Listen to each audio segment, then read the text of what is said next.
Americans, I want to speak to you tonight about the need for us to lower the temperature in our politics. Donald Trump and the MAGA Republicans represent an extremism that threatens the very foundations of our republic. And to remember, while we may disagree, we are not enemies. We're neighbors, we're friends, co-workers, citizens, and most importantly, we're our fellow Americans. The mob that stormed the United States Capitol on January 6th, brutally attacking law enforcement, not as insurrectionists who placed a dagger at the throat of our democracy, but they look at them as patriots. The MAGA Republicans don't just threaten our personal rights and economic security. They're a threat to our very democracy. They refuse to accept the will of the people. They embrace political violence. They don't believe in democracy.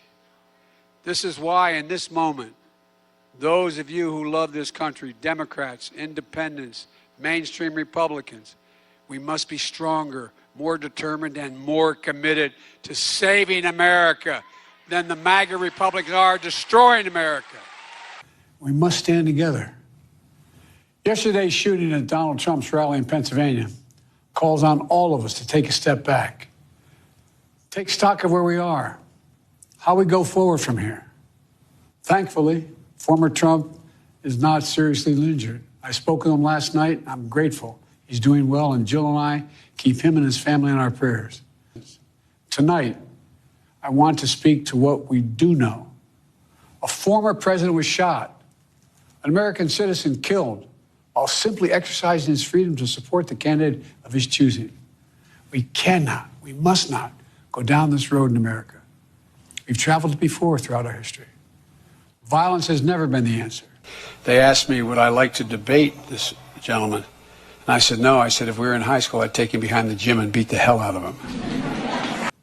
Whether it's with members of Congress of both parties being targeted and shot, or a violent mob attacking the Capitol on January 6th, or a brutal attack on the spouse of former Speaker of the House, Nancy Pelosi, or information and intimidation on election officials, or the kidnapping plot against the sitting governor, or an attempted assassination on Donald Trump. There is no place in America for this kind of violence, or for any violence ever. Period. No exceptions. Don't I wish I were debating him? No, I wish we were in high school. I could take him behind the gym. That's what I wish. We can't allow this violence to be normalized. You know, the political record in this country has gotten very heated. That the Republican Party today is dominated, driven, and intimidated by Donald Trump and the MAGA Republicans. And that is a threat to this country. It's time to cool it down. We all have a responsibility to do that. Yes, we have deeply felt strong disagreements. The stakes in this election are enormously high. Democracy cannot survive when one side believes there are only two outcomes to an election. Either they win or they were cheated. And that's where the MAGA Republicans are today. They don't understand what every patriotic American knows. I've said it many times that the choice in this election we make in this election is going to shape the future of America and the world for decades to come. I believe America is at an inflection point. One of those moments that determine the shape of everything that's to come after. And now, America must choose to move forward or to move backwards, to build a future or obsess about the past, to be a nation of hope and unity and optimism, or a nation of fear, division, and of darkness. MAGA Republicans have made their choice. I believe that with all my soul. I know that millions of my fellow Americans believe it as well. And some have a different view. They embrace anger. They thrive on chaos. They live not in the light of truth, but in the shadow of lies.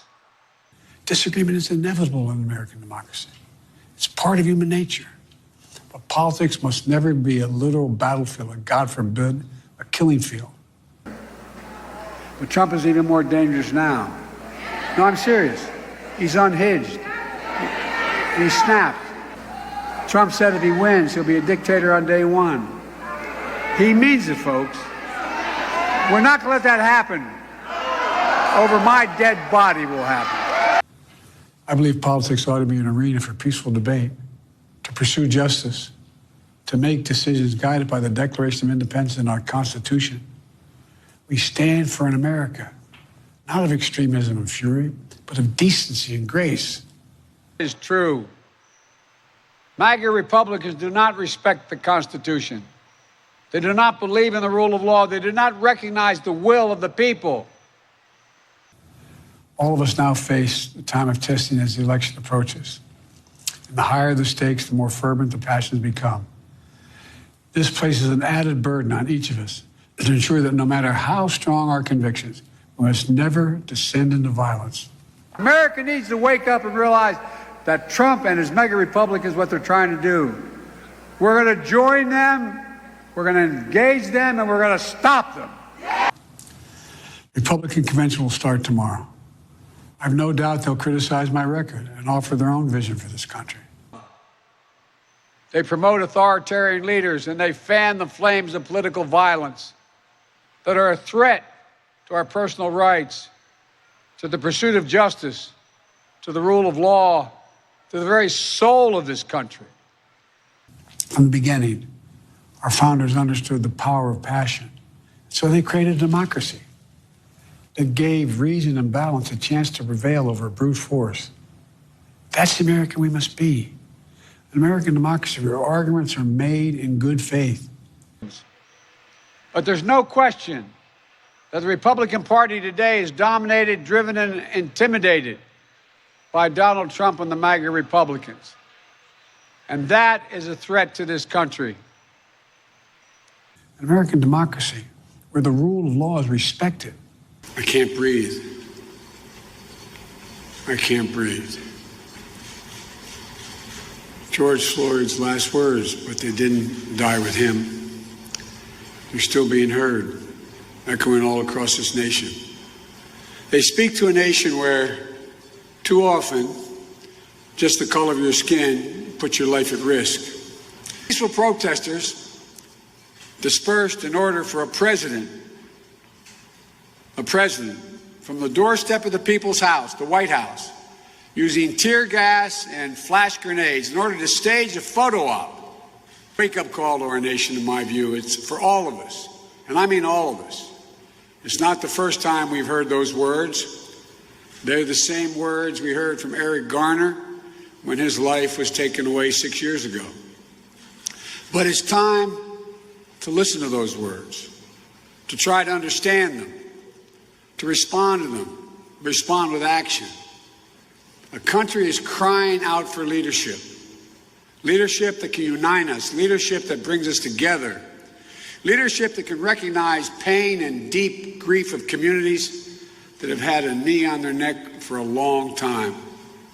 American democracy where decency, dignity, fair play aren't just quaint notions, but living, breathing realities. We owe that to those who come before us, to those who gave their lives for this country. My son was not a loser, was not a sucker. You're the sucker. You're the loser. We owe that to ourselves. We owe it to our children and our grandchildren. Look, let's never lose sight of who we are. Let's remember we are the United States of America. There is nothing beyond our capacity when we do it together. God bless you all. May God protect our troops.